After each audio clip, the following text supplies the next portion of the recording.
Today on Valley Chat, we take a look at the year ahead and the excitement of a new fall programming calendar as we get ready for all of our routines to fall back into place and some exciting new programs that are coming up for us.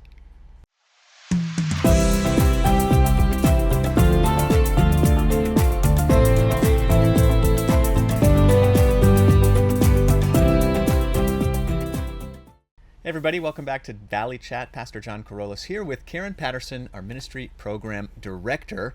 Karin, how are you doing today? Yes, I am doing great. My boys are getting back into the swing of school.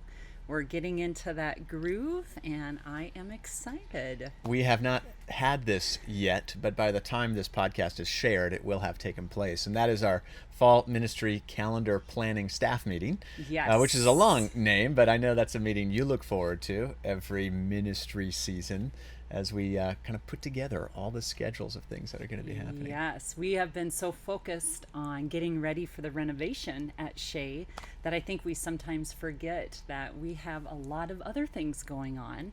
And yes, I have been diligently working on the schedule for the fall up through December. Absolutely. Yeah, and there are a lot of changes happening on both campuses, especially on the Shea campus, with moving things out of the sanctuary, getting ready to be out of that space during the work of the construction. So offices are going to be in different places, groups are meeting in different places.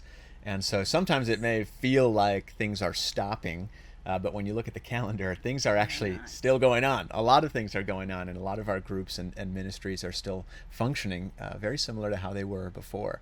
Now, you've been serving in this role, Ministry Program Director, for a while now, and that role, I hope by now, is familiar to everybody, but if it's not, it's essentially everything outside of Sunday worship, and really, I think you're a partner in many ways in pastoral care, but pastoral care isn't something that you coordinate, and so you are looking at the Bible study groups, the special events. You are looking at the things that happen like Shepherd Kids on both campuses.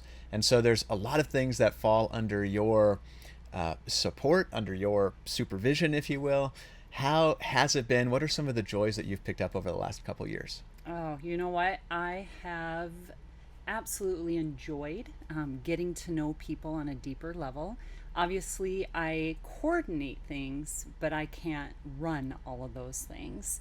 And so being able to get to know our Bible study leaders and our Shepherd Kids volunteers and our family events coordinator, I mean, we have a lot of people doing a lot of things. I have loved our small groups starting up during Lent, and then actually tonight is our last night of our summer small group sprint, and I have really appreciated getting to know people at a deeper level instead of just waving hi on a Sunday morning. I get to know them better. That's one of the things I love about Shepherd too, is we are just a congregation filled with incredible people who have beautiful stories, and whether they be someone who has lived a very illustrious career and are in a different season of life where they're getting to pour more into their passions and have a little bit more of a focus on fun, or they're in the beginning stages of that sort of professional life. We've got incredible students. We've got preschoolers that just offer some profound insights on life and observations about things, who are a blast to play with and visit and do chapel with. And so, the people of our congregation, such a gift, such a privilege to be serving alongside of and working with, serving for. As well as the joys that you've had in this position, as you've gotten to understand the structure of Shepherd, the pieces of our ministry that have been in place longer term, certainly longer than some of our staff members have been around, what are some of the strengths that you see sort of set our congregation apart, or things that really that you admire and embrace about our ministries?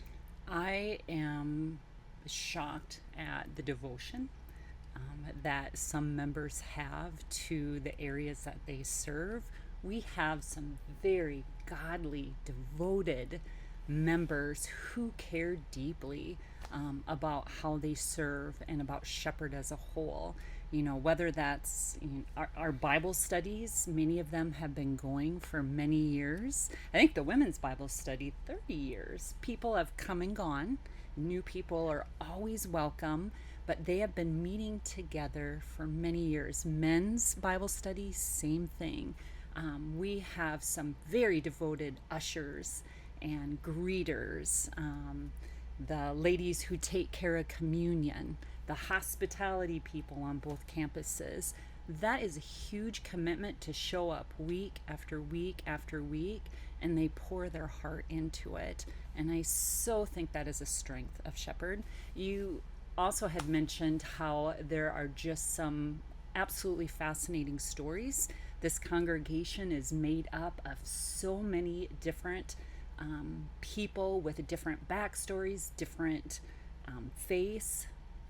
Some of them are they've walked with God for many, many years. And there's others who are just beginning their faith journey. And Shepherd embraces all of that. And I have been part of churches where, there's maybe some judgment or that's not as acceptable. But at Shepherd, it is. Like, we are all together. We are all supporting one another no matter where we're at in our faith lives. And I love that. Yeah, the heart behind the people who serve is really just inspiring, aspirational, for me in terms of what do I hope my life of service and legacy looks like as I continue in the years ahead to be a part of a ministry and a part of a church.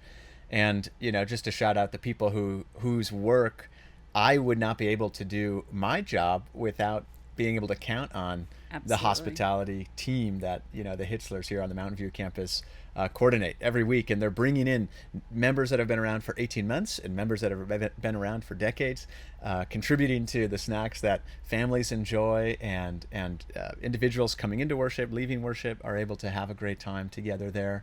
I've got an altar guild team here that makes sure communion is set up and taken down each week, and that might sound like a small thing, but on a Sunday morning when there's a lot of things to coordinate and make sure are all in line, it's a huge help to know that that was taken care of and that someone's going to be there to clean it up. And it's a privilege, too, to have someone walking with you in some of those ways, as well as the staff members who contribute to worship on both campuses and Bible studies on both campuses, and making sure spaces are ready for the ministries that are part of what we do, the Bible studies, and the community groups that join us, like the AA groups over on the Shea campus that are there. And so there's a lot of things that are happening, and it's often accomplished not by staff, but by the people who are dedicated to those mission opportunities.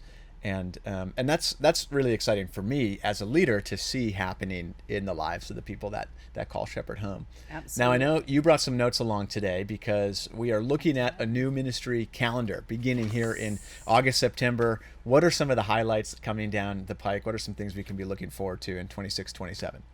Well, Shepherd Kids here at the Mountain View campus. That's our Sunday school, Shepherd Kids on Sunday mornings.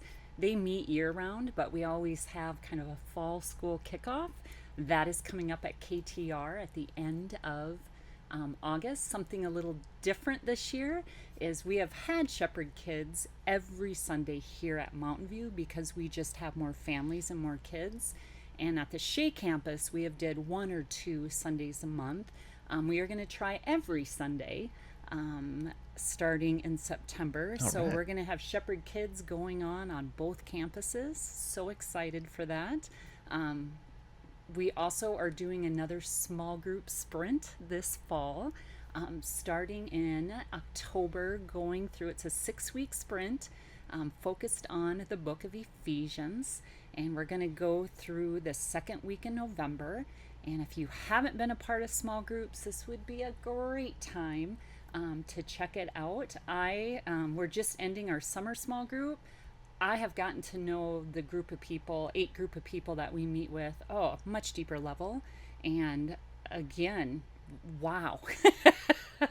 Such awesome stories, and I love it. And small groups is just a really great way to meet more people and to grow deeper together. Yeah.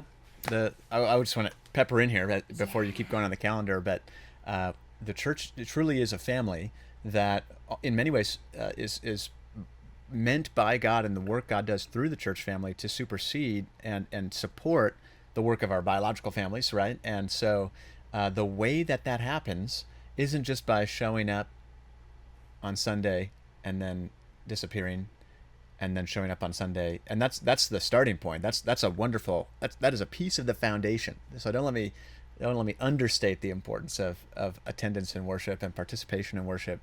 But it's that time with one another outside of a service where you can hear each other's stories, where you can lift up each other's burdens, where you can share the things that are going on in your life.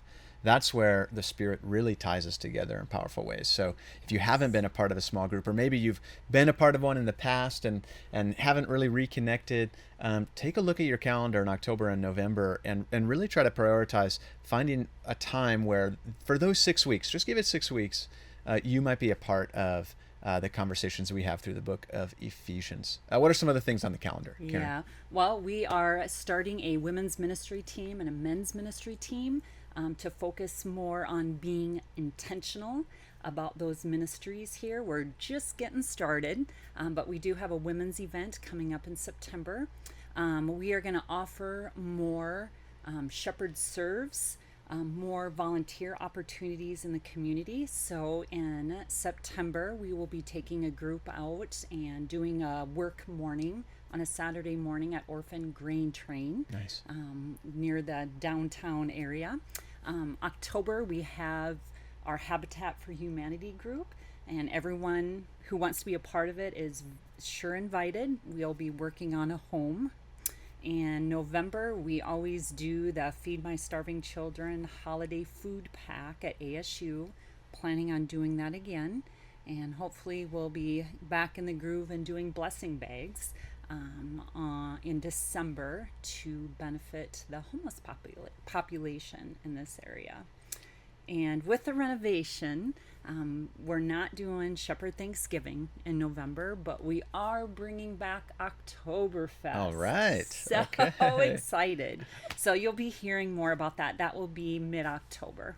Gotcha. There's a whole host of opportunities for someone who's been around for decades or someone that's just been here for a few weeks to connect a little bit deeper, get to know other members of our congregation, use the gifts that God's given you, Yes. really, to serve and contribute to the work that God is doing, not just here at Shepherd, not just here in Scottsdale or in Phoenix, but really all around the world. And that's something we give thanks to God for. And Karen, I appreciate all the work you're doing behind the scenes to bring these things to life and to make sure the calendar schedule is filled out to its needed detail, and arranging the teams and recruiting people and finding really the ways in which our church can walk together in the midst of all these things. So thank you for all the work that you do. I'm sure that there is more than I even am aware of, and you certainly don't get enough recognition. So thank you for all you do, and thank you for the heart behind it.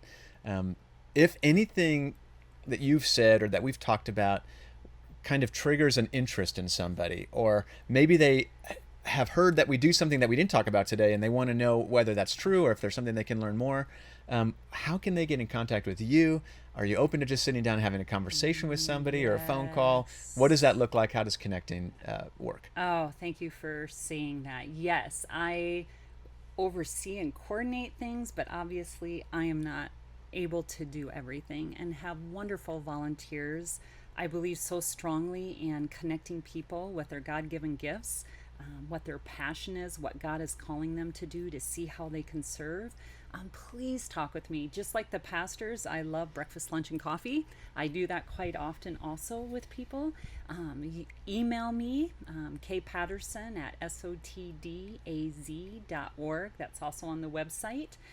Call the church office, or I really try to rotate between all the services on Sunday morning.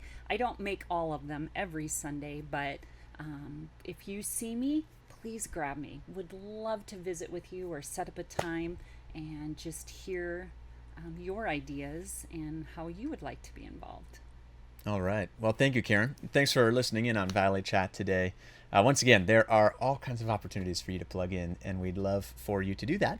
And you can go to the website, you can get in touch with myself or Karen or the church office, and we'd love to share a little bit more.